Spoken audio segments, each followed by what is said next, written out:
अमरावती के एनटीआर भवन में गुंटूर ईस्ट के रुकन असम्बली मोहम्मद नासिर अहमद ने मीडिया से खिताब करते हुए कहा कि तल्लीकी वंदनम स्कीम अक़लियती माओं की जिंदगियों में मुस्बित तब्दीली ला रही। उन्होंने कहा कि हुकूमत माँ और बच्चों की तालीम व फलाह के लिए मुख्तलिफ इक़दाम कर रही और इस स्कीम के ज़रिए मुस्तहिक़ ख़ानदानों को फ़ायदा पहुँच रहा। नासिर अहमद ने हुकूमत की अवामी फलाही पॉलिसियों को मौसर करार देते हुए कहा कि ये प्रोग्राम मुआशरे के कमज़ोर तबक़ात को बाइख्तियार बनाने की सिमत एक अहम कदम है।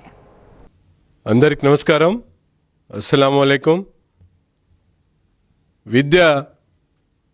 ప్రతి పేదవా పిల్లవాడి హక్కు అని భావించేటువంటి ఈ కూటమి ప్రభుత్వం రెండేళ్ల పరిపాలనలో రాష్ట్రంలో ఉన్నటువంటి ప్రతి బిడ్డ కూడా కేవలం ఆర్థిక ఇబ్బందులతో విద్యకు దూరం కాకూడదనేటువంటి ఒక మంచి ఆలోచనతో గత ప్రభుత్వంలాగా ఇంట్లో నలుగురు పిల్లలుంటే ఆ తల్లిదండ్రులు ఏ పిల్లవాడికి చదివించాలనేటువంటి ఆలోచన చేసేటువంటి విధంగా కాకుండా ఉన్న నలుగురు పిల్లలు కూడా చదువుకోవాలి, వారికి విద్య అందించాలనేటువంటి సదుద్దేశంతో ఈ కూటమి ప్రభుత్వం 2 సంవత్సరాల కాలంలో దాదాపు 67 లక్షల మంది విద్యార్థులకు తల్లికి వందనం అందించినటువంటి పరిస్థితులు మనమందరం కూడా ఒక్కసారి ఆలోచించాలని చెప్పి ఈ సందర్భంగా కోరుతా ఉన్నా. మరి ముఖ్యంగా ఈరోజు మనందరికీ కూడా తెలుసు, మైనారిటీల సమాజంలో మార్పు రావాలంటే అది కేవలం విద్య ద్వారానే సాధ్యమవుతుందనేటువంటి దృఢ సంకల్పం ఆలోచన కలిగినటువంటి చంద్రబాబు నాయుడు గారు ఈరోజు మైనారిటీల పిల్లలు ఒక ఇంట్లో తల్లిదండ్రులకి 4 ఉంటారు, ఒకళ్ళకి 3 ఉంటారు. గత ప్రభుత్వంలాగా ఒక పిల్లవాడికి అమ్మఒడి పేరుతో మోసం చేస్తే మిగతా 3 పిల్లల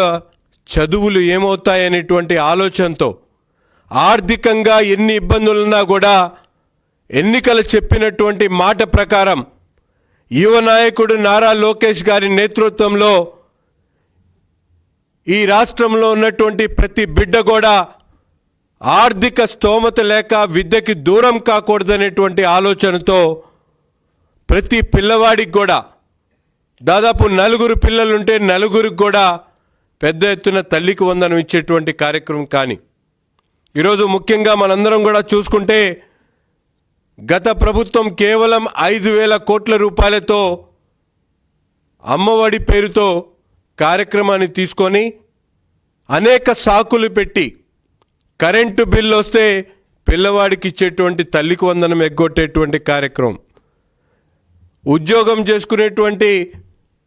తల్లిదండ్రులు చాలన్నటువంటి జీతాలు ఉండి ఇల్లు ముందుకు తీసుకొని వెళ్ళినటువంటి వాళ్ళకు కూడా తల్లికి వందనాన్ని అమ్మఒడిని ఎగ్గొట్టేటువంటి కార్యక్రమం, అంగన్వాడీ కార్యకర్తలు వారు సంపాదించేటువంటి 10,000లో వాళ్ళ పిల్లలకి ఇవ్వాల్సినటువంటి అమ్మఒడి కార్యక్రమాన్ని కూడా గత ప్రభుత్వంలో తీసివేసినటువంటి పరిస్థితులు. కానీ ఈరోజు ఈ కూటమి